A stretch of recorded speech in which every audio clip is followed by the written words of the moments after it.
Ever wondered how a metal as tough as titanium goes from being just dusty rock to forming the backbone of jet engines and spacecraft? It's a pretty wild journey, almost like turning backyard dirt into a piece of superhero armor. Stick around, and we'll uncover the incredible process that transforms a humble mineral into one of the most advanced materials on the planet. Titanium doesn't just lie around in shiny chunks. It starts its life trapped inside common minerals, primarily ilmenite and rutile. Imagine it just chilling deep within the Earth's crust, mixed in with sand and soil, waiting for its big break. These ores are found all over the world, from Australia to South Africa to Canada. But getting it out is where the real adventure begins. The first step, as you might guess, is mining. We're talking massive operations. Huge excavators and trucks dig up tons and tons of titanium bearing, or once it's out of the ground, the ore is taken to a processing plant where it gets crushed, ground, and separated from other unwanted materials. Think of it like breaking open a giant geode, but instead of sparkling crystals, you're hunting for the raw ingredients of titanium. This initial stage is all about concentration, getting as much of the good stuff as possible before the heavy-duty chemistry kicks in. Now, this concentrated, or still isn't pure, titanium. The next stage is where things get really interesting and a bit gnarly. The ore is heated to about 900 degrees Celsius and treated with chlorine gas. This intense chemical reaction creates something called titanium tetrachloride. This isn't the shiny, strong metal we know. It's a volatile, corrosive liquid. It looks nothing like the final product. It's a crucial intermediate step, basically stripping the titanium atoms away from the oxygen they were bonded to in the ore. This process has to be handled with extreme care because titanium tetrachloride reacts violently with water and air. With this liquid in hand, we move on to the most famous part of the process, a method invented in the 1940s called the crawl process. This is the heart of titanium production. Imagine a high-stakes kitchen experiment. The liquid titanium tetrachloride is placed in a giant stainless steel reactor, which is then sealed and flooded with an inert gas like argon to prevent any contamination. Then molten magnesium is added to the mix. The magnesium is more reactive than titanium, so it swoops in and grabs the chlorine atoms, leaving the titanium all by itself. It's a chemical switcheroo on an industrial scale.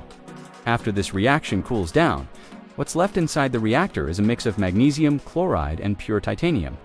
But the titanium isn't a solid, shiny ingot just yet. Instead, it forms a porous, rough-looking mass. And what do they call it? Sponge titanium. Yep, sponge, because it genuinely looks like a metallic grayish sponge full of holes and voids. This sponge is the first time we actually see titanium in its pure metallic form during this entire process. To get rid of the leftover magnesium chloride and any unreacted magnesium, the sponge is either treated with acid or put through a high-temperature vacuum distillation process. This is like a final cleaning cycle, ensuring the titanium sponge is as pure as possible before it gets melted down. Any impurities at this stage could compromise the metal's incredible properties, so this purification is non-negotiable. Now, we have a clean titanium sponge, but a sponge isn't very useful for building airplanes. So the next step is to melt it down. And this isn't your average furnace. Because titanium reacts with oxygen at high temperatures, it can't be melted in an open-air furnace. Instead, it's typically melted in a vacuum arc remelting furnace. The sponge is pressed into compact blocks, which are then used as a giant electrode. An electric arc is created, generating intense heat that melts the electrode into a water-cooled copper mold. Sometimes, an even more advanced method using electron beams is used to achieve even higher purity. This is where you see the spectacular visuals glowing molten metal with sparks flying like a 4th of July fireworks show.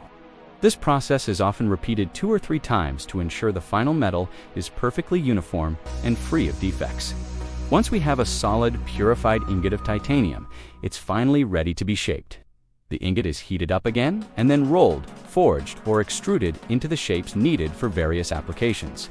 It's like taking a giant piece of cookie dough and pressing it into perfect sheets, bars, or wires. Except, of course, this dough can withstand the extreme environments of outer space. The result is the titanium we see in the world around you. Sleek, strong, and incredibly versatile. So, why go through all this trouble? What makes titanium so special? Well, it has an amazing strength-to-weight ratio. It's as strong as some steels, but about 45% lighter. It's also incredibly resistant to corrosion and rust. Saltwater acids, you name it, titanium just shrugs it off. Plus, it can handle extreme temperatures, both hot and cold, without losing its strength. This unique combination of properties is why it's a rock-star material in aerospace for things like jet engine components and aircraft frames. It's also biocompatible, meaning our bodies don't reject it, which makes it perfect for medical implants like hip replacements, dental implants, and bone screws. And of course, you'll find it in high-performance sports gear, from golf clubs to bicycle frames.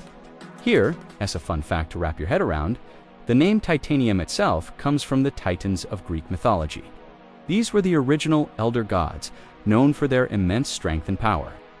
The chemist who discovered the element back in 1791 thought it was a fitting name for a substance that was so incredibly durable. It was a nod to the sheer, unyielding toughness locked away inside those humble rocks. So, the next time you see a jet streaking across the sky, or maybe even an ad for a new medical implant, take a moment to remember the incredible journey of the metal that makes it all possible. It's a true globe story, from raw earth to a high-tech legend. It all starts with dusty minerals, gets a little wild with some serious chemistry magic, and ends with one of the most impressive materials ever created. It's a testament to human ingenuity and our ability to transform the very elements of our planet into tools that push the boundaries of what's possible. Thanks so much for watching this deep dive into the world of titanium.